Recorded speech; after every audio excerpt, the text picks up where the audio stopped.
Sebelum kita mulai, mungkin kita puji dan syukur dulu kehadirat Allah Subhanahu wa Ta'ala yang di pagi pertama, sahur pertama kita di Ramadan, alhamdulillah kita masih diberikan kesempatan untuk menuntut ilmu lebih banyak tentang Ramadan dan tentang kalau di judulnya mah kesehatan mental gitu ya. Kalau misalnya kita tahu Ramadan itu benar-benar bulan pendidikan, bulan yang membawa kita kembali kepada fitrah. Apa hubungannya dengan kesehatan mental gitu. Hari ini akan dibahas insya Allah. Semoga ketika kita selesai di Ramadan, kita juga semakin baik mentalnya, semakin sehat mentalnya, termasuk juga kalau mental itu hubungannya sama jiwa ya. Kalau kalau di Ramadan tuh terkenal dengan bulan pensucian jiwa, apakah ada hubungannya dengan pensucian mental gitu? Kita langsung dengar aja ya dari Kang Zain pemaparannya. Apakah Ramadan ini kita bisa lebih baik mentalnya atau bagaimana gitu ya? Kita langsung saja dengar pemaparan dari Kang Zain. Enggak, Kang Zain silakan. Baik, terima kasih Nisa ya, Alhamdulillah. Assalamualaikum warahmatullahi wabarakatuh. Waalaikumsalam warahmatullahi wabarakatuh. Ya, mudah-mudahan pada sehat semua ya. Jadi ada beberapa yang mungkin ini jadi hari kedua ya, karena kemarin udah ada yang mulai beberapa juga kayak Hafsah nih udah ya kemarin udah mulai beberapa yang Iya benar lupa. teman-teman yang udah mulai juga hari ini. Kalau saya pertama hari ini ya. Sama Kang, pertama juga Sama saya. ya, sama Alhamdulillah. Dan tadi malam kalau di Bandung itu hujan lumayan deras ya. Tadi sampai subuh juga lumayan hujan deras nih. Kalau di kota-kota lain seperti apa cuacanya saat ini? Di Bogor gerah Kang, panas. Di Bogor gerah. Aduh, luar biasa. Ada yang dari Banjar ya. Ada sepupu saya nih, ada Teh Sasa nih ya. Nastiti Azahra yang benar-benar sehat nih. Jakarta gimana? Nah, mudah-mudahan pada sehat, segar, bugar semua ya. Jadi ini rangkaian dari Jakarta Utara panas ya. Alhamdulillah ya. Mudah-mudahan walaupun panas tidak sepanas nanti api neraka ya. Wah, bercandanya langsung ke neraka nih. Alhamdulillah ini teman-teman, ini jadi salah satu rangkaian dari webinar-webinar untuk menjaga kita nih selama seminggu awal untuk tidak tidur lagi setelah subuh sebetulnya ya. Jadi sebetulnya ini Solo gerimis. Wah, gerimis manis nih ya. So sweet banget kalau gerimis di subuh-subuh nih pagi-pagi ya. Jadi ini rangkaian di mana upaya kita supaya habis subuh itu kita nggak tidur lagi lah. Gitu ya, supaya kita kemudian, tapi ngapain ya habis subuh nggak tidur lagi, ya seenggaknya kita ngedenger kajian ya. Nanti mulai besok dan sampai kurang lebih sampai tanggal 9 ya, hari Sabtu, nanti ada Bu Endah juga. Nanti saya ngajak sahabat-sahabat saya untuk ikut sharing juga ya.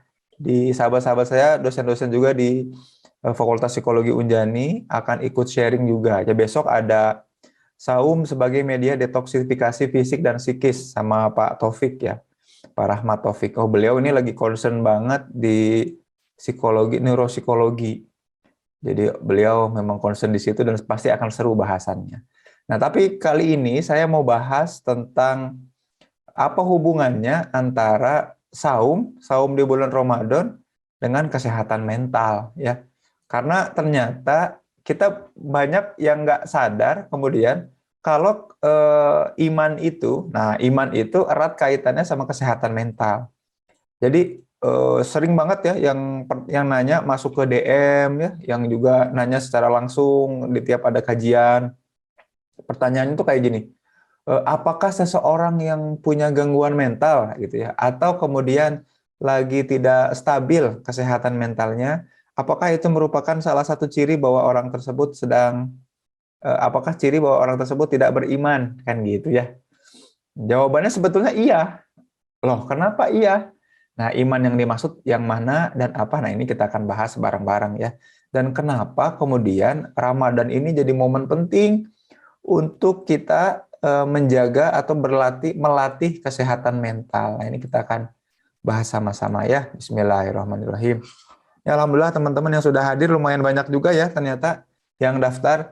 Ini mudah-mudahan cukup juga nih ya Zoom-nya ya sampai sampai 100 orang soalnya ya, terbatas sekali.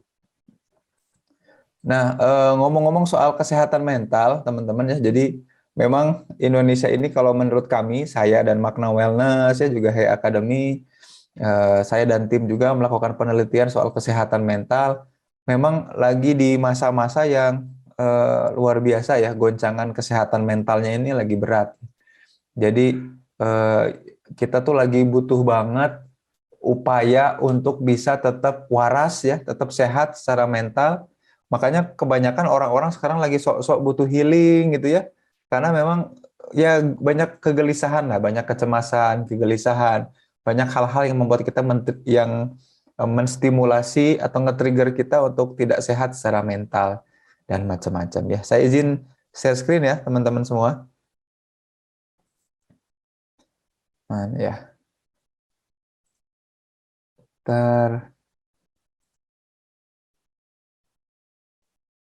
Oke, ya. Benar, sudah terlihat ya, kesehatan mental ya, justifikasi dan berserah diri. Kalau ada teman-teman yang belum kenal sama saya, ini saya ya. Kita lanjut aja. Nah, jadi kalau definisinya dari WHO gitu ya, kesehatan mental itu kemudian didefinisikan sebagai kondisi dari kesejahteraan yang disadari sama individu. Jadi kita tuh ngerasa well-being, ngerasa baik-baik aja ya. Jadi kalau bahasa ilmiahnya tuh well-being, sejahtera itu ngerasa bahwa kita tuh berkecukupan. Dan berkecukupannya itu disadari, teman-teman. Jadi kalau ada kondisi, jadi kondisi itu suatu situasi yang kemudian persyaratan-persyaratan kemunculannya itu kita sadari. Itu namanya condition ya. Kondisi kita sejahtera, merasa kita berkecukupan, yang disadari ya, itu kata kuncinya. Jadi kalau kita nggak sadar itu, walaupun kita sejahtera tapi kita nggak sadar, tetap masuknya nggak sehat mental ya. Jadi kan banyak orang-orang yang kemudian kita dapati dia harta cukup, secara finansial mapan, secara makanan tidak kekurangan gitu ya. Pendidikan aman-aman aja, banyak dapat privilege, tapi tidak bahagia hidupnya. Banyak gitu ya, karena kenapa? Kesejahteraannya tidak disadari. Makanya kemudian sehat mental, satu, sejahtera memang secara faktual, secara faktanya sejahtera, tapi kesejahteraan itu disadari, teman-teman. Ya. Jadi barangkali di antara kita pun ada ya orang-orang yang kemudian bisa makan hari ini, menikmati makanan hari ini, tapi tidak bersyukur. Ah, bosen makan ayam terus, kebayang nggak sih? Ah, bosen makan daging rendang terus, kebayang nggak? Bisa makan daging rendang dan ayam itu juga udah sebuah kenikmatan ya. Tapi sebuah kesejahteraan, sebuah ciri kecukupan. Ya, tapi kan ada orang-orang yang tidak menyadari gitu ya. Nah, yang kemudian di dalamnya terdapat kemampuan-kemampuan, keterampilan-keterampilan untuk mengelola stres dalam kehidupan yang wajar ya. Maksudnya stres-stres kehidupan yang. Nah, ini nanti akan saya bedah juga nih. Stres di kehidupan yang wajar itu maksudnya kayak gimana? Apakah ada stres yang tidak wajar? Ada juga ya. Tapi sederhananya, individu dapat bekerja secara produktif dan menghasilkan serta berperan dalam lingkungannya. Jadi sebetulnya kata kunci sehat mental itu sejahtera. Jadi cukup, merasa cukup, sejahtera, dan dia sadar bahwa dia sejahtera, ya, yang membuat dia dengan kesadaran itu punya kemampuan mengelola stres. Yang dengan kemampuan itu dia bisa produktif, menghasilkan, dan juga kemudian berperan di lingkungannya. Ya mestinya kayak gitu nih. Idealnya kemudian sehat mental itu seperti itu. Idealnya seperti itu. Cuman orang banyak nggak sadar bahwa stres ini mulai muncul dan masuk terjangkit dalam kehidupan kita tanpa kita sadari juga ya stresnya. Ya. Stres itu apa yang dimaksud dengan stres nih? Stres itu adalah keadaan di mana kita merasa terbebani atas sesuatu atau mengalami hal yang tidak menyenangkan. Jadi kalau dilihat dari definisi ini, stres itu sebetulnya sesuatu yang simple, yang ada di keseharian kita, gitu ya. Jadi kalau kita kemudian mengalami sebuah kejadian atau keadaan di mana kita merasa terbebani dan hal itu tidak menyenangkan, itu udah termasuk dengan stres. Contoh misalkan ya, kalau kita lagi jalan naik motor, tiba-tiba ada yang nyalip gitu ya, ada yang motong jalur kita, set ya. kita ngerasa disalipnya motor kita sama orang lain itu kejadian yang tidak menyenangkan, itu udah stres, ya. Atau bahkan gini aja lah, kita lagi nikmat merebah nonton Netflix gitu ya, lagi chill and Netflix istilahnya, lagi nikmat merebah, tiba-tiba dipanggil atau tiba-tiba ada mamang-mamang paket datang ya ke depan, paket gitu. Itu kan kondisi di mana kita lagi nikmat, lagi nyaman, tapi untuk beranjak dari tempat duduk ke depan ngambil paket, itu ngerasa terbebani. Itu pun udah stres, teman-teman. Gitu ya. Jadi ternyata stres itu bukan sesuatu yang berat. Ada kejadian yang kemudian, jadi stres itu bukan bukan sesuatu hal yang kemudian harus susah, harus payah, harus sesuatu yang rumit. Enggak. Ternyata stres pun dimulai dari hal-hal yang ringan. Ringan tapi bertumpuk dan banyak kan lumayan ya. Jadi kita selalu merasa. Nah, gitu ya, kata kuncinya merasa. Kita selalu merasa. Nah, maka kata kunci stres adalah yang ini, teman-teman. Ada kejadian yang dirasa atau dianggap. Jadi kembali balik lagi ke orangnya, ke persepsi. Makanya ada orang-orang yang rentan stres, ada orang-orang yang tidak rentan stres. Ya tergantung orangnya, ya. Jadi ada kan yang ketika datang memang paket gitu ya. Kita bisa buru-buru lari karena senang. Itu kan nggak stres. Tapi kalau lagi nyaman nonton Netflix kan, lagi rebahan, ada ada mamang-mamang paket ya, mas-mas paket, kan itu jadi kejadian yang dirasa beban atau tidak menyenangkan ya. Atau kita yang buat teman-teman yang masih tinggal sama orang tua misalkan ya, lagi enak-enak ngerjain sesuatu ya, mungkin teman-teman orangnya soleh, lagi tilawah ya, tadarus, lagi baca tadi Ar-Rahman, Allamal Quran, tiba-tiba sama orang tua kita dipanggil, tolong beliin minyak ke warung. Aduh, gitu ya. Suruh beli minyak ke warung. Kan dekat sebetulnya ya.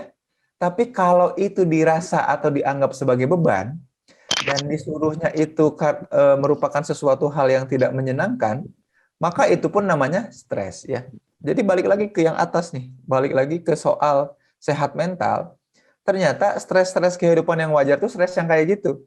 Yaitu kondisi-kondisi di mana ya memang apa ya, kita sehari-hari pun akan merasakan hal itu, merasakan sebuah kegelisahan, ya, merasakan bahwa sesuatu itu jadi beban, ataupun sesuatu itu kemudian jadi hal-hal yang dirasa tidak menyenangkan, ya, itu jadi stres. Itu stres kehidupan yang wajar.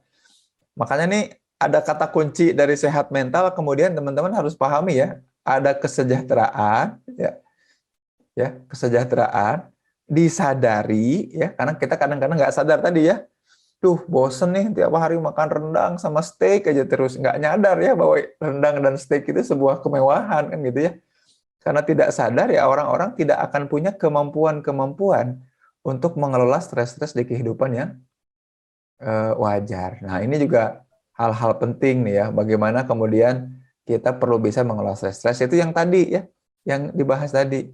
Stres itu ketika kita kemudian merasa terbebani atau ngerasa ada kejadian-kejadian yang kemudian tidak menyenangkan. Nah, itu kondisi-kondisi stres. Makanya stres pasti senantiasa menghinggapi kita ya dalam kehidupan sehari-hari. Jadi mau nggak mau, setiap kali ada kejadian yang kita rasa atau kita anggap kejadian itu tidak menyenangkan atau jadi beban, itu udah jadi stres. Nah, tapi jangan khawatir, ketika kita merasa stres, pilihannya kan ada dua. Apakah kemudian stres itu berubah jadi performance? Nah, kalau stresnya berubah jadi performance, ya, kalau stres ini terkonversi jadi performance, ya, jadi perform, orang itu jadi tampil atau perform, maka kita sebut dengan eustress. Jadi ada stres-stres yang membuat kita jadi perform, gitu ya, yang membuat kita jadi berkreasi atau menghasilkan. Jadi produktif. Nah, ngomongin soal produktif itu nanti kita bahas lebih lanjut di tanggal 9 insya Allah ya, sama Bu Endah. Stres yang kemudian atau beban atau tekanan yang kemudian kita bisa kelola, lalu menghasilkan dan jadi performance, itu namanya eustress. Ya, gitu.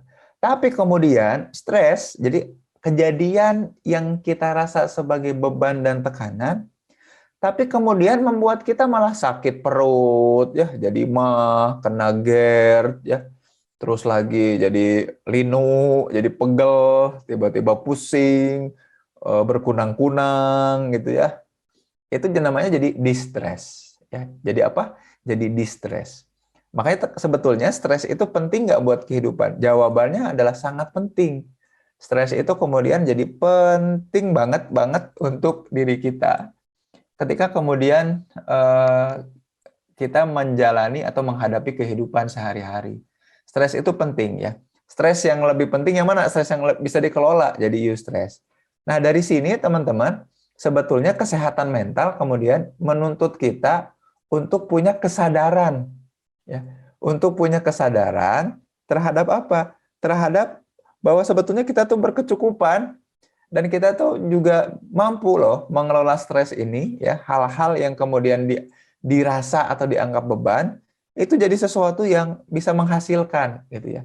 Selama ditekan itu menghasilkan ya alhamdulillah ya. Contohnya ini contohnya. Teman-teman lagi jalan mau ke warung, tiba-tiba di tengah perjalanan ada anjing tetangga yang nggak diikat gitu ya, dan tiba-tiba anjing itu pengen ngejar kita, otomatis kita lari. Nah, orang yang nggak sadar larinya itu kan tekanan sebetulnya, beban. Tapi larinya ini membuat kita bisa lari sprint cepet banget. Itu kan perform namanya. Stres yang membuat orang perform ya. Nah, ini yang kemudian penting untuk bisa kita pahami ya. Nah, ternyata kesadaran mengelola stres inilah bagian dari iman. Jadi kalau ada yang suka nanya ke saya, Kang Zen, kira-kira orang yang kemudian tidak dapat mengelola stres, orang yang kemudian tidak sehat mental, apakah itu ciri atau tanda ia tidak beriman? Iya. Kenapa? Karena kemudian iman itu setengahnya adalah bersabar, setengahnya adalah bersyukur. Jadi orang yang beriman adalah orang-orang yang kemudian memiliki keterampilan mengelola kejadian supaya tidak lagi dirasa menjadi beban dan tekanan. Saya ulangi lagi ya. Orang yang beriman, kemudian orang-orang yang masih diberikan keterampilan untuk menjadikan kejadian yang dirasa atau dianggap beban dan tidak menyenangkan itu menjadi apa? Menjadi rasa sabar dan rasa syukur. Ya, makanya kan ada hadis yang menyatakan iman itu setengahnya sabar dan setengahnya syukur. Maka keterampilan orang untuk bisa bersabar dan bersyukur adalah ciri dia sehat mental. Maka kemudian kalau ditanya sehat mental secara Islam itu seperti apa ya? Kondisinya orang beriman ya. Jadi orang beriman itu bukan berarti orang yang betul-betul yakin sama Allah, orang yang kemudian beriman jadi kayak rukun iman gitu ya, iman kepada Allah, iman kepada Rasulullah. Iman itu sederhana itu. Keterampilan yang orang miliki untuk tetap bersabar dan bersyukur atas kejadian-kejadian yang dirasa atau dianggap beban atau tidak menyenangkan, itu tuh kemudian kondisi beriman, teman-teman ya. Nah, makanya kemudian ada hadis riwayat Muslim nih ya. Alangkah mengagumkan ya, kalau dalam bahasa Arab itu ajib ya. Mengagumkan keadaan orang-orang yang beriman karena semua keadaannya tuh ya membawa kebaikan, khair ya, istilahnya membawa kebaikan. Jadi kita lihat cek lagi nih ya. Stres adalah kejadian yang dirasa atau dianggap beban atau tidak menyenangkan gitu ya. Nah, kemudian ketika kita bahas soal iman, alangkah mengagumkan keadaan orang yang beriman karena semua keadaannya membawa kebaikan. Ya, jadi iman itu akan membawa kita pada kebaikan. Nah, kalau terus-terusan bertambah kebaikan, jadi ini dari tidak baik jadi baik gitu ya. Kondisi yang kemudian kita persepsi dan dirasa beban tidak menyenangkan, jadi menyenangkan, jadi baik. Nah, makanya membawa kebaikan. Tapi kalau kebaikannya terus bertambah, namanya keberkahan. Karena berkah itu kan ziyadatun khair alal khair ya. Tadinya baik, semakin baik, dan makin bertambah kebaikan, itu berkah. Nah, itu goals kita selanjutnya. Tapi awal-awal kemudian gini, semua keadaan yang kita alami itu jadi kebaikan. Dan ini, nah ini sekali lagi ya, dan ini hanya ada pada seorang mukmin. Gitu. Mukmin itu siapa? Orang yang beriman, orang yang punya keimanan namanya mukmin, ya. Gitu. Makanya ada di dalam Quran, qad aflahal mu'minun. Sungguh beruntunglah orang-orang yang beriman, ya. Nah, kenapa hanya ada pada seorang mukmin? Soalnya gini nih. Nah, ini ya. Keterampilannya ini.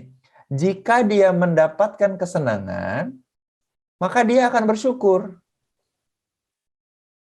Maka itu kebaikan baginya, gitu ya. Jadi kalau kemudian kejadiannya menyenangkan, kejadiannya baik, maka dia akan bersyukur. dia kemudian akan merefleksikan, mengupayakan bahwa hal ini tuh menjadi sebuah kebaikan baginya, dan kemudian menikmati apa-apa yang terjadi pada saat itu. Nah, mencoba untuk mindful kalau bahasa psikologisnya ya.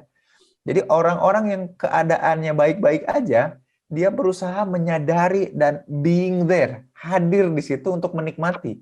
Itu rasa syukur. Jadi rasa syukur pada keadaan itu kemudian adalah caranya salah satunya adalah dengan hadir, dengan mindful, betul-betul menikmati. Jadi kalau misalkan kita makan ini ya, karena lagi puasa kan paling enak ngomongin makanan ya. Kalau kita kemudian makan, kondisi kita bersyukur adalah kondisi menikmati makanan yang kita dapat. Kondisi bersyukur ketika kita tilawah, baca Quran adalah ketika menikmati setiap makhrajul huruf, ya, setiap kata yang keluar. Nah, ini pun seperti ini ya. Jika orang mukmin ini mendapat kesenangan, maka dia akan bersyukur. Maka dia akan menikmatinya. Dan itu jadi rezeki ya, karena sifat rezeki adalah yuntafa atau dinikmati. Ada kenikmatan di dalamnya. Dan itu kebaikan bagi kita. Sampai sini benar jelas ya? Kalau ada keadaan atau kejadian, kita kemudian bersyukur, itu jadi sehat mental jadinya. Kenapa? Karena keadaan itu membuat kita jadi sadar, membuat kita jadi aware, ya, gitu. Jadi buat sadar, buat aware. Jadi ini yang membuat jadi menarik dan harus terus digali sama kita ya upaya-upaya untuk ke arah sana.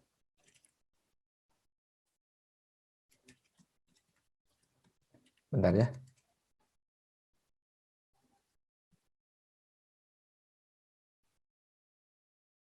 Nah, maka itu kebaikan ya. Nah, kalau terus-terusan kebaikan keadaan-keadaan itu kita syukuri, maka makin berlimpah dan kemudian akan jadi keberkahan. Tadi ya.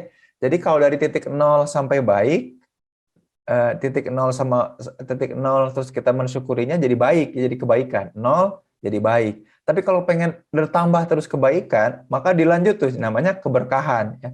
Makanya dalam Quran surat Ibrahim Allah nyatakan la in syakartum la adzidanakum ya. Kalau kita bersyukur, maka Allah akan menambahkan nikmatnya ya. Yang ditambah kemudian apa? Nikmatnya. Nikmatnya yang akan bertambah gitu ya. Wah, alhamdulillah nih sudah 100 partisipan ya, mencapai jumlah maksimal. Jadi teman-teman yang kemudian bisa hadir adalah teman-teman yang beruntung ya. Karena ternyata daftar antriannya banyak. Tapi tenang, ini akan ditayangkan di YouTube mungkin 2 hari ke depan kali ya. Dan di antara kita juga udah hadir para pembicara di sesi-sesi besok ya. Ada Pak Taufik nih udah hadir kalau nggak salah. Mudah-mudahan sehat berkah, benar ya. Ada Pak Taufik ya. Terus, oh iya. Ada Bu Endah juga kalau nggak salah udah hadir tadi. Mudah-mudahan sehat berkah selalu nih ya. Senior-senior saya nih, salim dulu ya. Nah, kalau sampai nyampe kebaikan aja, itu namanya khair.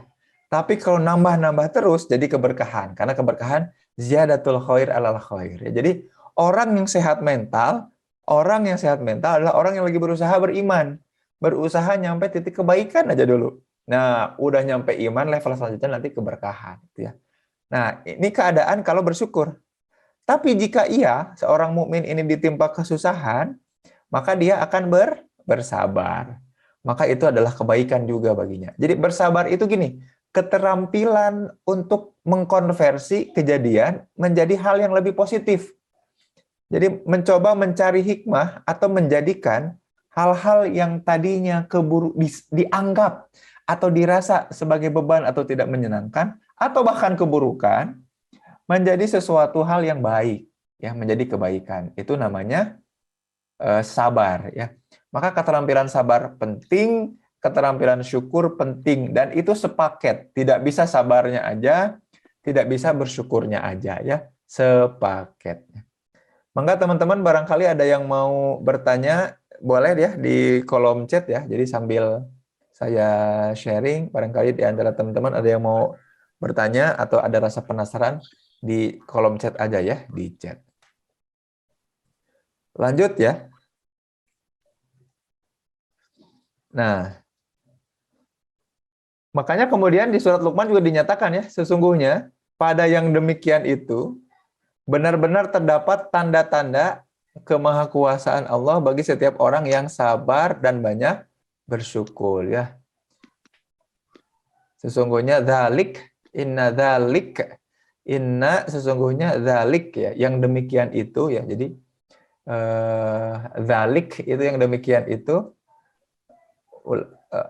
la ayatin ya, sobarun syakur, orang-orang yang sabar dan bersyukur. Nah, ini penting teman-teman ya. Jadi kalau kita kemudian kalau pengen mendapat tanda-tanda kemahakuasaan Allah, maka kemudian kita perlu untuk bisa sabar dan syukur. Jadi gini, yang bikin orang tidak sehat mental itu kemudian apa? Perasaan atau anggapan jadinya ya. Jadi kalau teman-teman kita nyimak lagi awal lagi nih ya, yang membuat seseorang kehilangan kesejahteraan adalah kehilangan kesadaran, sehingga dia kehilangan kemampuan untuk mengelola stres. Padahal ketika dicek lagi, stresnya itu adalah keadaan di mana seseorang merasa terbebani, kenyataannya belum tentu beban, ya, belum tentu beban. Dan atau hal itu dirasa tidak menyenangkan. Balik lagi, jadinya semuanya cuma dirasa atau dianggap. Faktanya bisa jadi kenikmatan gitu ya. Faktanya bisa jadi kenikmatan. Faktanya kemudian bisa jadi kebaikan. Tapi karena kita merasa atau menganggap hal itu beban atau tidak menyenangkan, kita jadinya stres. Kita jadinya tidak sehat mental. Makanya keimanan itu penting. Kalau kita ngejaga diri untuk senantiasa bersabar dan bersyukur, maka kita akan diperlihatkan kekuasaan Allah. Yaitu tadi, kebaikan ya, kebaikan yang bertambah akan jadi berkah gitu. Nah, ada Arini Husna nih ya bertanya, contoh lain dari eustress gimana ya yang menghasilkan performance? Nah, sebetulnya gini, contohnya tadi ya, kalau kita lagi rebahan ya, kejadiannya apa? Rebahan, kemudian kita diminta oleh orang tua kita, oleh ibu kita katakanlah ya, untuk ke warung, jalan beli apa? Beli minyak, atau diminta untuk beli gula katakanlah. Nah, hal itu dianggap beban dan tidak menyenangkan. Kenapa? Karena ya enak lagi rebahan, enak lagi nonton Netflix, malah disuruh belanja ke warung. Nah, tapi kalau stres itu kemudian kita kelola, kita ajak jalan, maka jadi performance. Performance-nya apa? Beli ke warung. Ada juga kan yang jadi stres, marah. Apaan sih? Nyuruh-nyuruh, kenapa sih nggak sendiri aja? Tiba-tiba masuk ke kamar, nutup pintu sambil ngebanting. Itu namanya di-stres. Nah, itu contoh simpel aja, contoh sederhana. Makanya ketika stres itu pilihannya dua ya, fight ya, dilawan, atau flight, kabur, gitu ya. Fight atau flight. Jadi gitu, itu contoh simpel Kak Arini ya, Kak Arini Husna, itu contoh simpel dari stres yang jadi performance. Jadi tiap kali kita merasa beban, merasa terbebani akan sesuatu, ngerasa hal itu tidak menyenangkan, performance-nya apa? Kita ubah dan kita konversi jadi performance. Nah, makanya tapi keadaan itu harus kemudian kita persepsikan dulu sebagai sesuatu yang baik bagi kita. Makanya buru-buru bersabar dan bersyukur ya. Alhamdulillah, Masya Allah, lagi enak-enak rebahan gini sama orang tua disuruh untuk produktif nih, mudah-mudahan bermanfaat kan gitu ya. Karena kemudian itu jadi ciri sehat mental. Kenapa? Yang atas nih, balik lagi yang ini nih. Individu dapat bekerja secara produktif dan menghasilkan serta berperan di lingkungannya. Tapi kan kadang kita suka marah ya. Makanya orang-orang yang stres, yang makin stres, yang bertambah kesetresannya adalah orang-orang yang kemudian dia tidak produktif, dia tidak menghasilkan, dia tidak berperan di lingkungannya, tapi sok-sok ngerasa butuh healing. Nah, itu yang nyebelin ya. Healing ke pantai, healing ke mall gitu ya. Itu tidak menyelesaikan masalahnya. Itu malah menghindari, itu malah flight. Dia tidak produktif. Makanya sebetulnya kalau sekalinya stres, dorong dulu, di fight dulu supaya jadi performance. Itu namanya eustress. Kalau kayak gini terus, lama-lama naik nih levelnya, bukan cuma distress tapi apa? Depres ya. Yang kita kenal dengan depresi. Teman-teman ini waspada nih ya sampai sejauh ini ya. Gitu. Ini penting nih, gitu. Nah, ini ada pertanyaan lagi dari Zuhriyah Hidayati, Kak Zuhriyah Hidayati.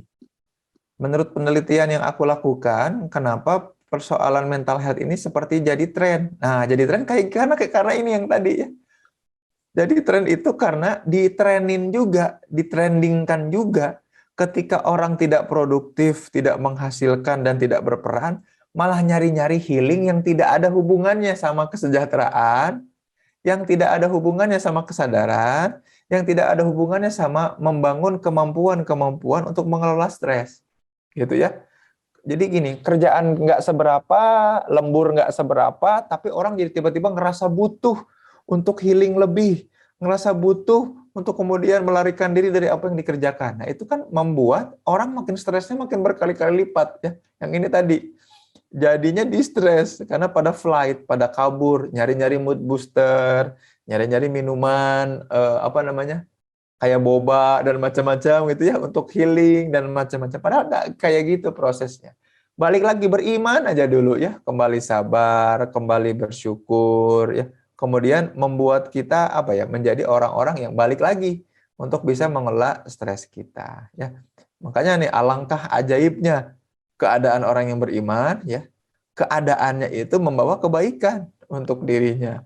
Dan ini hanya ada pada mukmin gitu ya.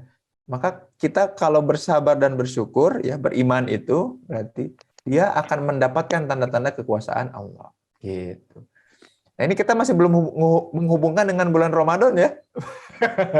Padahal judulnya Ramadan adalah bulan kesehatan mental. Nah ini kita nanti akan hubungkan. Tapi kemudian saya akan cek dulu pertanyaan-pertanyaan ya. Satu lagi dari Kak Ika, kemudian kita akan lanjut ke apa hubungannya sama Ramadan. Dan kenapa bulan Ramadan itu kemudian dianggap sebagai bulan kesehatan mental ya. Nah, kata Kak Ika kayak gini. Healing yang benar itu yang gimana? Healing yang benar itu yang gimana? Kadang ada yang melakukan healing dengan cara ke pantai. Tapi stresnya nggak hilang atau malah nambah. Iya, memang betul. Maka healing yang benar adalah dua cara ini, my friend, teman-teman. Bersabar dan bersyukur. Bersabar dan bersyukur itu bukan state. Ya, nah ini sorry nih. Ini penting. Jadi dalam psikologi itu ada beberapa tipe variabel ya. Variabel. Pertama adalah state. State itu kondisi atau keadaan. Ya, state. Ada juga ability, adalah kemampuan. Ada juga yang ketiga namanya traits. Itu bawaan. Gitu ya. Kalau golongan darah, kepribadian itu traits, bawaan dan nggak bisa kita kayak intelijensi gitu ya, nggak bisa kemudian kita ubah tiba-tiba, nggak bisa ya. Itu mah udah bawaan. Jadi kalau anaknya pinter, IQ-nya tinggi, ya itu mah memang karena warisan kode genetik dari orang tuanya. Variabel psikologisnya gitu, jadi nggak bisa dirubah. Atau traits-nya kemudian cenderung untuk bisa bersemangat, atau traits kepribadiannya cenderung introvert atau extrovert, itu udah nggak bisa dirubah. Karena traits-nya, bawaannya memang seperti itu. Itu variabel psikologis pertama. Variabel psikologis kedua adalah state. Jadi dia berubah sesuai kondisi atau keadaan atau lingkungan. Ya, contoh misalnya gini, saya introvert gitu ya, tapi kemudian menjadi seorang pembicara mengharuskan saya punya state di mana saya harus Harus kemudian luwes, harus bisa supel. Jadi orang-orang mikir bahwa saya ekstrovert. Padahal saya introvert. Jadi walaupun traits-nya introvert, tapi dalam keadaan tertentu, kayak gini nih, menjadi pembicara, kemudian menjadi mentor, menjadi leader, saya butuh state-state yang kemudian membuat saya harus lebih supel, harus lebih banyak bicara. Padahal saya senangnya diem gitu.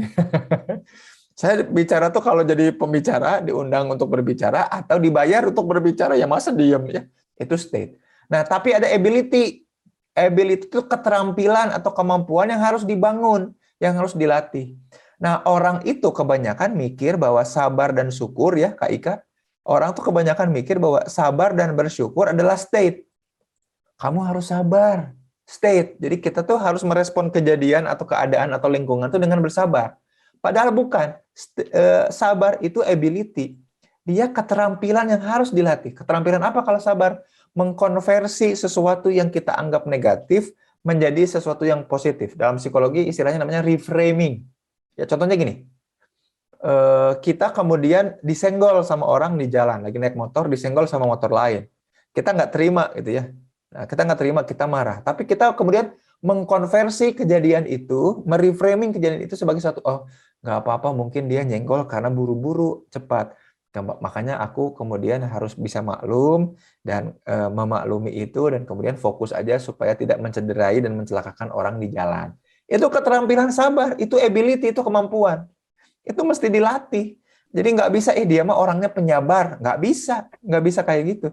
Tapi kemudian sebuah proses yang harus dilatih, yang harus dilakukan, gitu ya. Makanya kesehatan mental atau kondisi orang beriman itu tidak bisa, itu bukan traits, bukan bawaan. Dia mah emang bawaannya soleh nggak? Bawaannya soleh dan beriman. Dia mah emang bawaannya sabar. Dia mah bawaannya bersyukur. Nggak gitu. Dilatih. Sabar dan syukur kemudian hasil latihan. Bukan hasil pemberian kayak traits atau bukan hasil penyesuaian. Jadi aku mah sabar dalam kondisi-kondisi tertekan. Ya nggak bisa. Bukan state. Makanya sabar itu ability. Gitu ya, Kak Ika ya. Mudah-mudahan menjawab nih ya. Nah, kemudian makanya kita hubungkan sama bulan Ramadan. Ramadan itu ngasih kita peluang besar untuk ngelatih keterampilan ini nih. Gitu ya.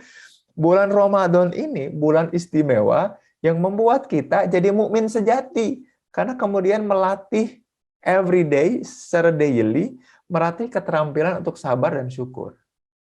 Ya. Nah, Sahrul Ramadan ya. Kebanyakan orang kan dari kita kalau ceramah kalau bulan Ramadan tuh ayat 183-nya ya.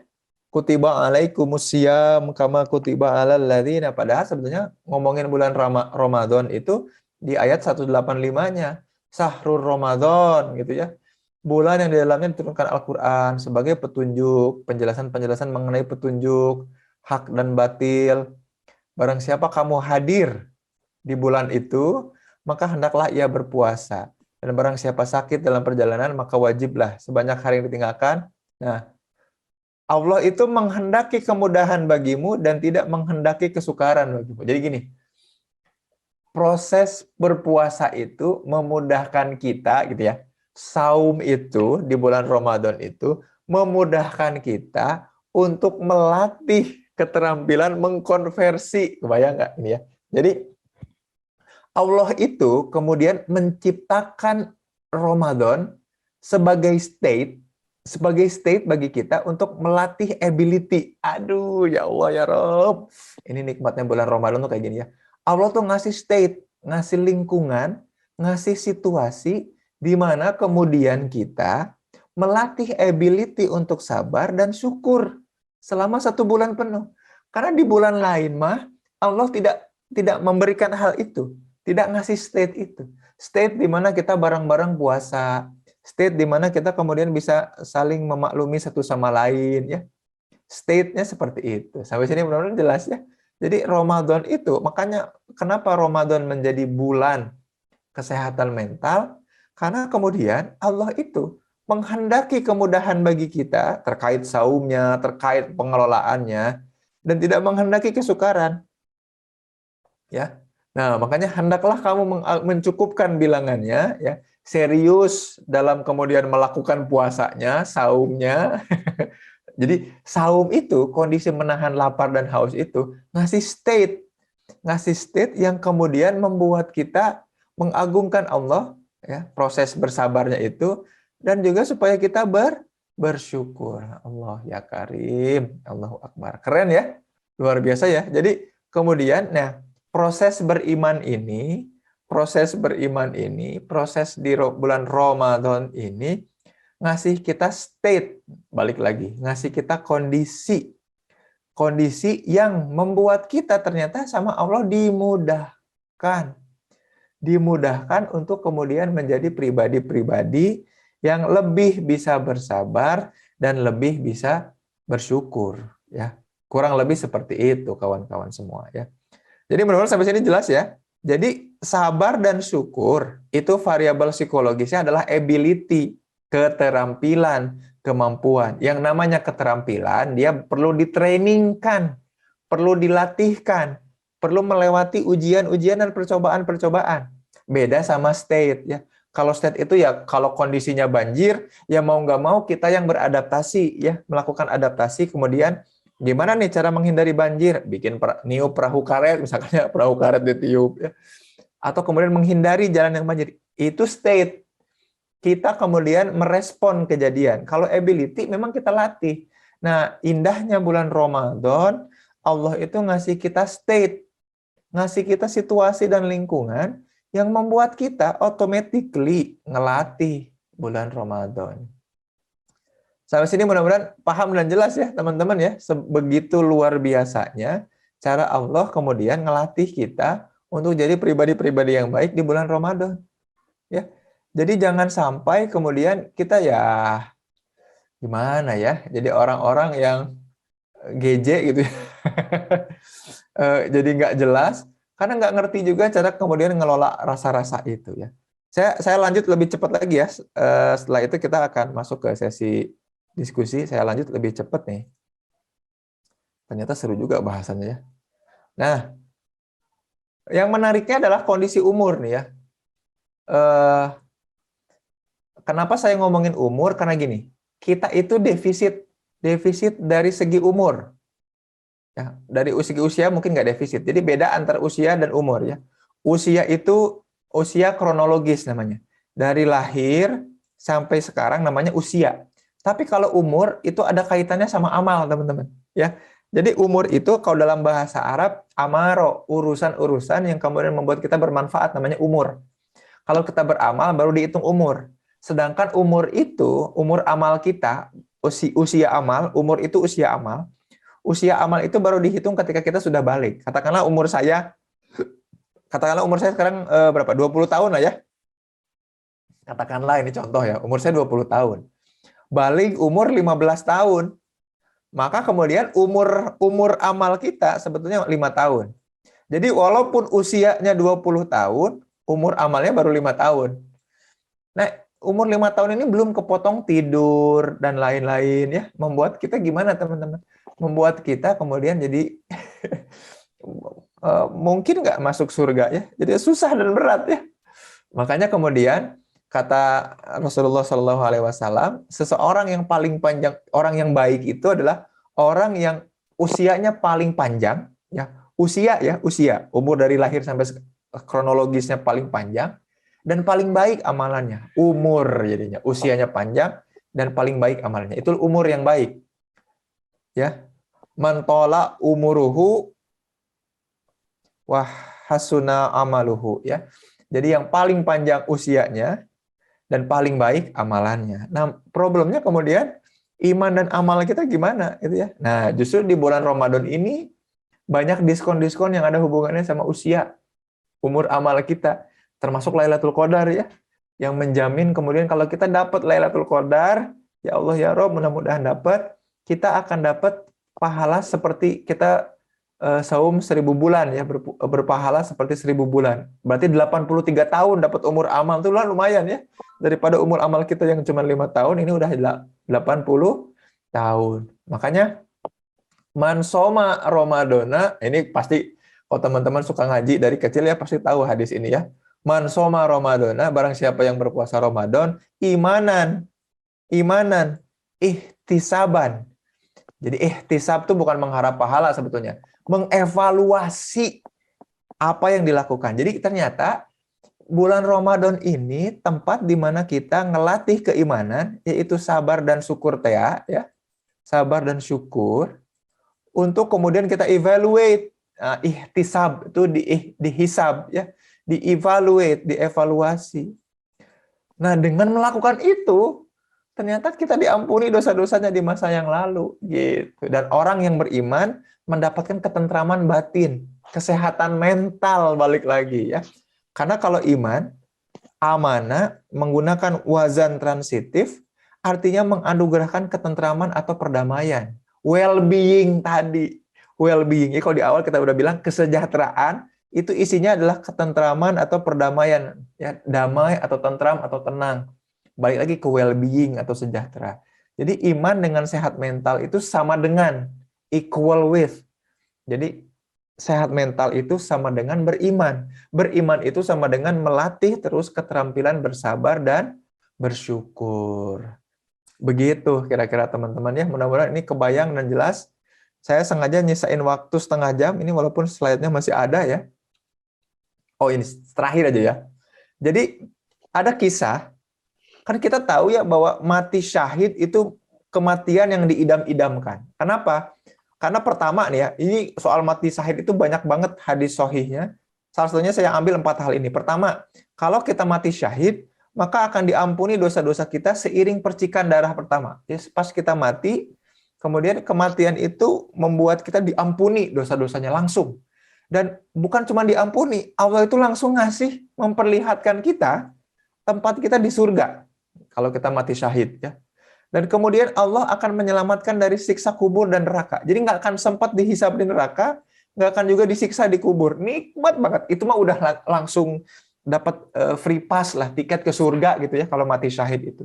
Dan dapat mahkota yang sinarnya bisa menyinari dunia dan seisinya. Dan banyak lagi privilege. Ini 4 ini yang masyhur di berbagai ulama. Ada juga yang 7, ada yang 13 keistimewaan ya. Pokoknya senang lah kalau kita bisa mati syahid. Ya. Tapi kemudian ada kisah Tolha, teman-teman ya. Tolha ini salah satu sahabat yang dijamin masuk surga. Tolha kemudian bilang kayak gini, suatu saat Tolha itu bermimpi. Bermimpi ada 2 orang. 2 orang yang sama-sama pergi ke medan perang, teman-teman, di zaman Rasulullah. Ketika di medan perang melawan kaum kufar, kaum kafir, yang satu mati syahid karena meninggal di medan perang dan dilabeli sebagai orang-orang yang mati syahid ya di situ. Nah, tapi satu lagi, si temannya satu lagi nggak mati syahid.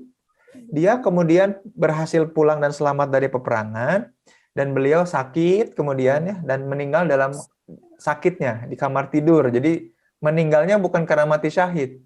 Nah, tapi Tolha aneh.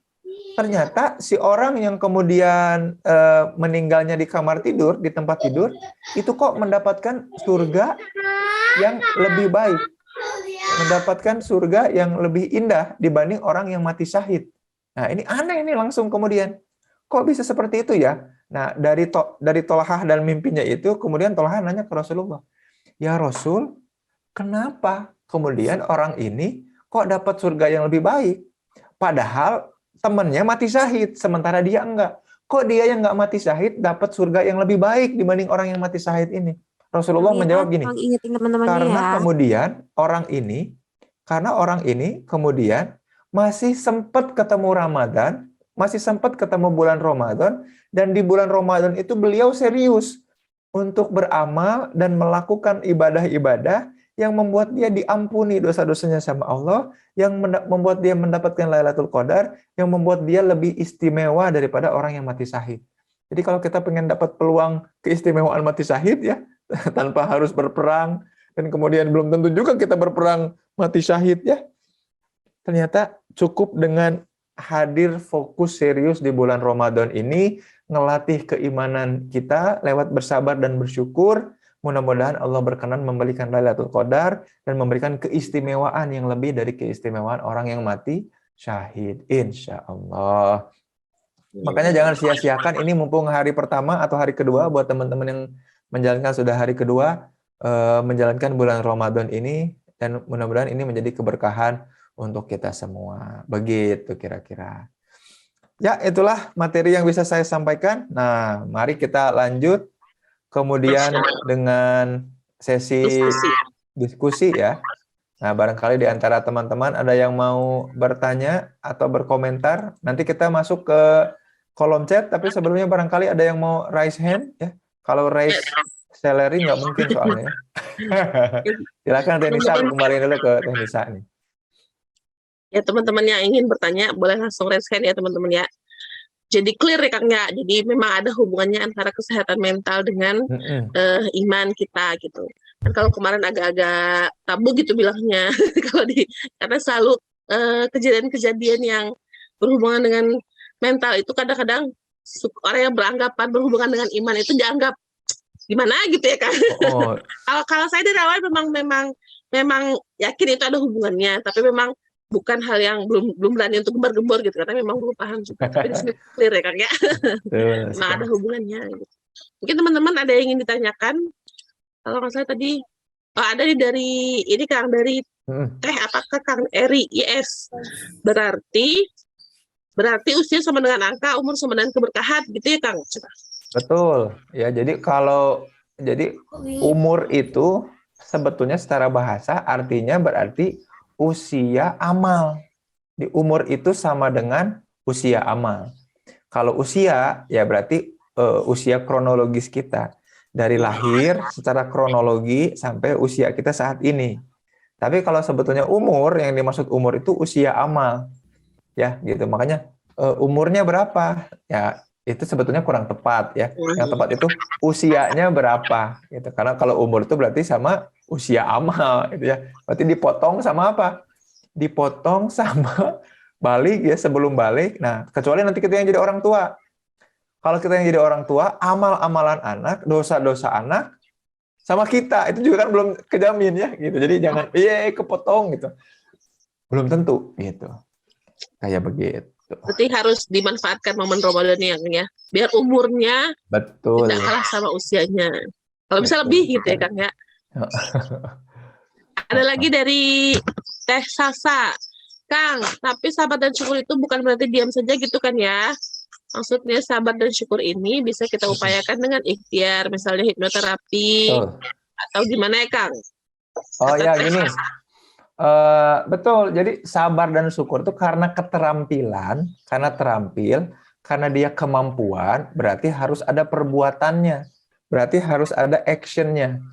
Apa ya? Hal-hal yang dilakukan secara kasat mata untuk kemudian mengupayakan dapat sabar. Tadi kalau misalkan sabar itu kan mengkonversi, berarti kita harus kelihatan nih perilakunya. Perilaku apa? Misalkan perilaku mikir, mengkonversi atau mengubah dari kejadian itu kita anggap yang negatif jadi positif gitu ya. So, misalnya juga boleh, jadi kalau kata Kak Salsa, hipnoterapi atau terapi-terapi mental lain juga ikhtiar dalam rangka ke situ, betul. Supaya ngelatih keterampilan. Nah, makanya kan daripada terapi-terapi, Allah ngasih state. Jadi kan gini, terapi itu kan ngasih state, gitu ya. Contohnya gini, hipnoterapi aja, hipnosis. Orang di hipnosis atau di hipnoterapi kan orang tuh diajak ke state di mana ke state ya keadaan di mana dia relax, kan gitu ya. Dikasih state, diajak state gitu ya. Nah, tapi kan bayar, ke hipnotisnya bayar. Hipnotis itu orang yang melakukan hipnoterapi kan bayar. Kalau konseling ke saya bayar. Konseling ke para psikolog juga bayar ya. Padahal konseling itu ngajak kita ke state, ke kondisi di mana kita jadi mampu untuk bisa ngelola kesehatan mental. Sebenarnya kondisi itu ngajak kita ke mana? Ke sabar dan ke syukur. Nah, bulan Ramadan ini justru ngasih state teman-teman secara gratis dari Allah. Ini kok nggak dimanfaatkan gitu ya? Ketika Allah ngasih state selama 1 bulan penuh, mestinya kita apa namanya? Kita betul-betul optimalkan, ya. Kita betul-betul maksimalkan lah apa yang terjadi begitu. Insya Allah, berarti jangan sampai terlewat Ramadan kali ini ya Kang. Karena Betul. Ramadan tahun depan masih belum pasti. Oh, apalagi kita generasi senang skip ya. Apa-apa skip ya. Skip channel, skip video, skip kelas, skip semua ini nggak boleh di skip. Jangan sampai Ramadan di skip ya Kang. Jangan sampai Ramadan ke skip kita. Nah, jadi dosanya tuh gitu ya. Kita kebanyakan nge-skip sesuatu, jadi nanti sama Allah tuh kita di-skip di Ramadan. Astagfirullah, naudzubillah. Ini ada Begitu. satu lagi nih Kang. Dari Teh Adinda. Mesti kamu bertanya, coba beri kejelasan yang tenang dengan keadaan zaman yang orang sekarang yang tidak jarang memilih emosi terlebih dahulu ketika memberi nasihat kepada orang lain agar bersabar. Oh,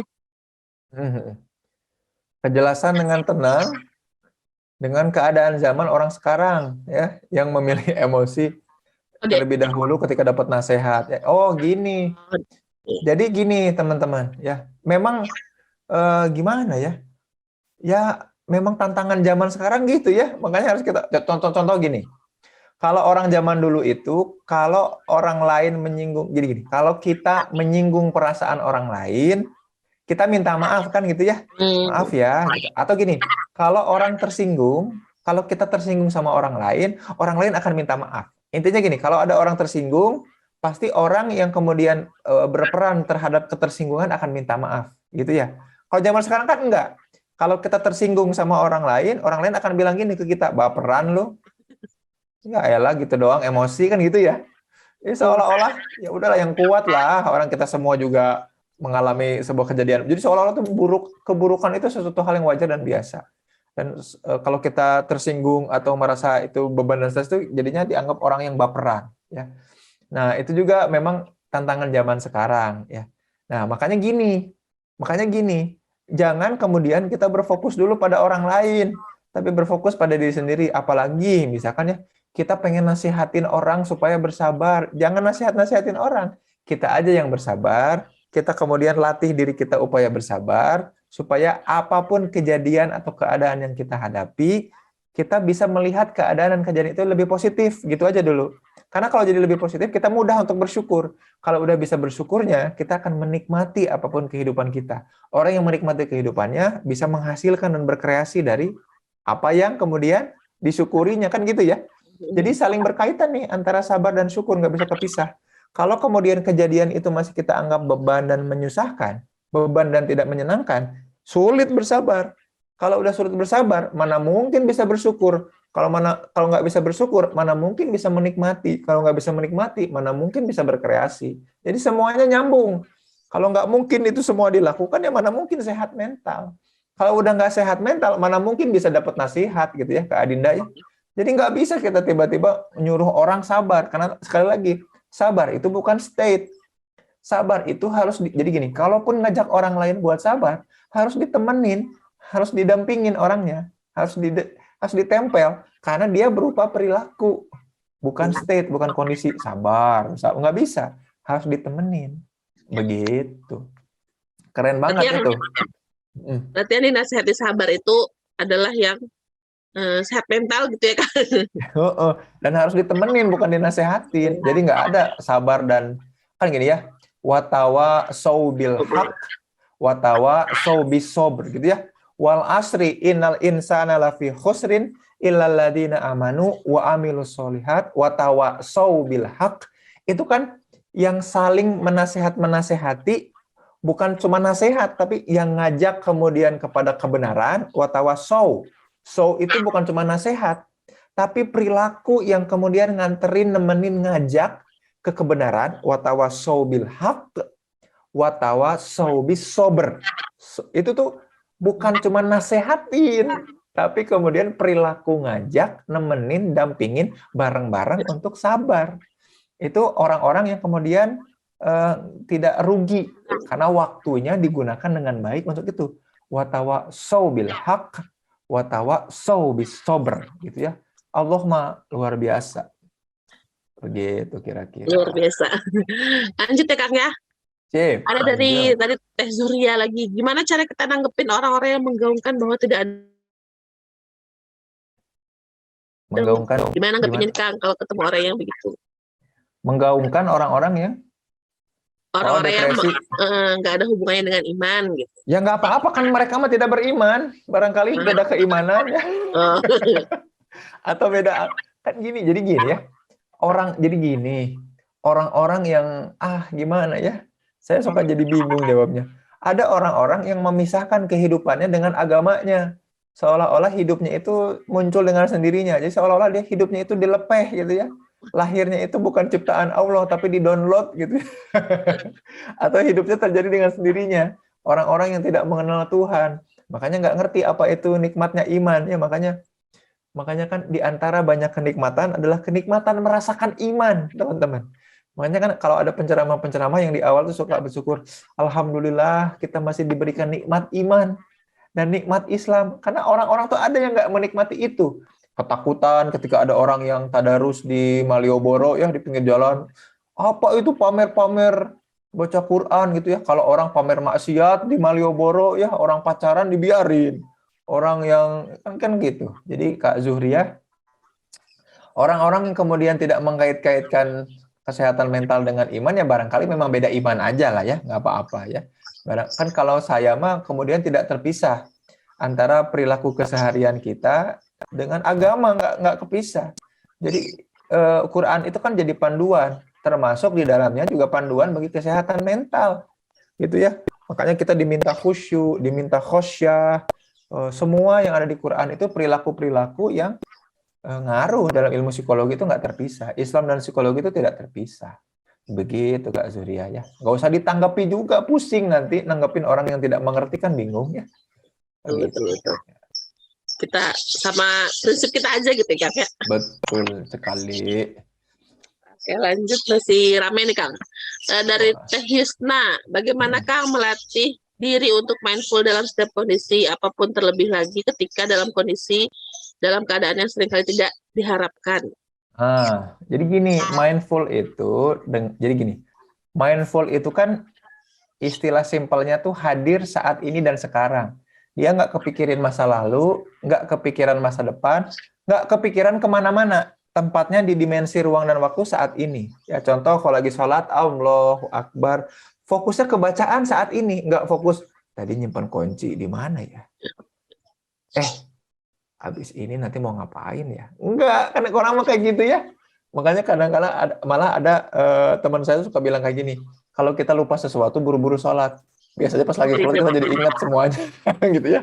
Duh, lupa nyimpan earphone di mana ya? Sholat aja dulu, nanti jadi ingat tiba-tiba ya. Nah, makanya betul, qad aflahal mu'minun alladzina hum fi sholatihim khasyi'un ya. Khusyuk itu mindful. Jadi khusyuk itu equal with mindful, sama dengan mindful. Mindful itu gimana caranya? Fokus, hadir, kapan? Here and now, saat ini dan sekarang. Baik itu di dimensi ruang, dan juga dimensi waktu. Jadi nggak mikirin yang lalu, yang lampau, yang nanti, yang besok, yang kemarin, tapi fokus di saat ini dan sekarang. Itu mindful namanya. Ya, banyak caranya. Tarik nafas, sadari nafasnya, mindful breathing namanya. Saya punya sahabat namanya Alwin ya, kerjaannya jago gitu ya, mindful terapi itu gitu. Ngajak kita kalau nafas, sadari tiap nafasnya. Beda loh, nikmat nafasnya. Jadi atau mindful eating ya, diajarin saya sama Bu Tina, Dr. Tina Dahlan ya dari UPI. Makan, jadi gini, kalau teman-teman pengen langsing gitu ya, pengen makanannya berkah dan pengen kemudian makanannya itu berubah terkonversi jadi energi, caranya gimana? Mindful eating. Makannya disadari, di tiap suapannya tuh sambil bersyukur. Aduh ya Allah, nikmat. Jangan ngomongin makanannya, ini baru jam 5:30 ini. Mau 6:30 ini ya. Begitu ya. Jadi gitu Kak Yusna ya, mudah-mudahan dilatih aja mulai dari apa nanti makan, sholatnya, belajar untuk here and now ya. Khusyuk gitu. Masih bisa Kang? Pertanyaannya masih ada 2 lagi nih kayaknya. Masih 2 lagi boleh. Dari Teh Chandra Wati. Untuk melatih ability berarti butuh ilmu lagi ya Kang. Kunci dari keterampilan mengelola stres itu apa ya Kang supaya bisa sabar dan syukur? Wes. Nggak ada kunci, nggak ada ilmu lagi ya sebetulnya gini. Jadi gini, keterampilan itu tidak butuh ilmu lagi. Namanya keterampilan dia butuh praktek, butuh perbuatan gitu ya. Jadi gini nih, beda kalau misalkan untuk mempraktekkan sholat kita butuh ilmu gitu ya. Makanya ilmu itu kan berarti informasinya apa, pengetahuannya apa, kita organize, kita sistematikakan. Jadi ilmu baru kita punya tata cara sholat. Kalau sabar dan syukur nggak bisa kecuali dengan praktek. Kita mesti dapat state-nya. Makanya tadi itulah Kak Chandrawati ya. Kenapa kemudian Ramadan ini jadi penting untuk dioptimalkan, diseriusin. Kenapa diseriusin? Supaya, jadi state-nya diseriusin. Supaya kita dapat keterampilan sabar dan syukur. Apakah kemudian perlu ilmunya lagi? Nggak usah, coba di perbuatan aja. Gimana caranya kemudian kita bisa bersabar? Gimana kemudian kita bisa bersyukur. Nah, itu nanti juga akan dibahas sama pembicara di besok-besok ya. Di hari Selasa dan juga hari Rabu. Nah, ada sahabat saya, Bu Ditya nih hari Rabu ya, ngomongin soal hal-hal yang dapat mengganggu kesehatan mental, dan Bu Detri di hari Selasa, cerdas mengelola emosi. Itu akan ngomongin teknis dan detailnya untuk sabar dan syukur. Nanti saya akan mandu juga ya, nemenin sebagai moderator. Begitu ceritanya. Latihan terus, pokoknya jangan kelewatan ya seminggu ini kan. Kelewatan. Webinar pagi kita. Jangan tidur lagi. Atau barangkali ini juga ada yang join tapi sambil rebahan akhirnya perem aja tidur. Itu pengantar tidur. Satu lagi, Akhir satu lagi nih Kang Tenisa. dari Teh Sofi. Kang, berarti Mm, boleh ya mengakui perasaan di awal tentang suatu kejadian walaupun negatif, selama betul, setelah itu persepsi dialihkan menjadi lebih baik. betul. Jadi gini, tadi kan stres itu wajar, boleh. Jadi gini, ketika kita merasa sesuatu itu tidak menyenangkan atau jadi beban, itu wajar, boleh. Makanya dan itu sesuatu yang alamiah. Makanya Allah sampaikan innal insana khuliqu halu'a. Kita tuh berkeluh kesah. Boleh rewel gitu, boleh. Tapi dari situ jangan dibiarkan rewel itu mengaruh ke kehidupan kita. Kita buru-buru pindahkan kerewelan itu menjadi apa? Menjadi sesuatu yang lebih positif. Dikonversi menjadi hal yang lebih positif. Begitu. Betul sekali. Nah, namanya juga hidup pasti awalnya kalau yang nggak menyenangkan mah pasti nggak menyenangkan dulu ya Kak ya. Betul banget. Oke, kita udah ada di penghujung, sudah terjawab semuanya. Betul banget. Apa teman-teman masih ada yang bertanya yang live mungkin? Kayaknya udah paham, tinggal praktek di sisa Tinggal Ramadan. prakteknya. Di sisa Ramadan ini ya Kang ya. Betul sekali. Mungkin kesimpulan kali Kang. Mungkin Kang Zain bisa menyimpulkan Ya, jadi teman kita hari ini. betul. Jadi teman-teman intinya jangan sampai ke-skip ya Ramadan kali ini. Ramadan ini ngasih kita state atau keadaan, kondisi, situasi yang memungkinkan banget melatih kita untuk bisa bersabar dan bersyukur. Latih itu, keterampilan itulah yang membuat kita tidak rentan stres. Kalaupun stres, aduh kayak nggak kerasanya nggak stres ya. Dan kemudian membuat kita tadi jadi sehat mental, ya. Jadi orang-orang yang sadar kesejahteraan kita, kenikmatan kita, mampu untuk mengelola stres kecil dan merubahnya menjadi apa? Menjadi suatu hal yang produktif dan menghasilkan dan berperan di lingkungan. Seperti kata WHO ya, ternyata ada hubungannya antara bulan Ramadan, kesehatan mental dengan kemudian bagaimana cara kita punya keterampilan bersabar dan bersyukur gitu. Dan jangan lupa besok kita akan bahas saum sebagai media detoksifikasi fisik dan psikis ya. Nah, ini akan dibahas secara biologis ya, neurologis. Seru lah ya. Besok nanti saya juga ikut nemenin ya, ikut ngobrol, ikut bahas juga. Itu ya, terima kasih hatur nuhun semuanya. Wallahu alam shawab. Saya kembalikan ke Tenisa untuk menutup acara kegiatan Ramadannya Hey Academy hari ini. Silahkan Teh. Iya. Terima kasih banyak Kang. Mungkin satu pesannya, jangan sampai kita melewatkan state gratis yang sudah disediakan oleh Allah. Kita nggak harus ke hipnoterapi atau ke psikolog. Kita manfaatkan sebaik-baiknya. Semoga benar-benar keluar dari Ramadan kita benar-benar bisa sehat mental. Mungkin itu pertemuan kita pagi ini. Semoga ini awal yang baik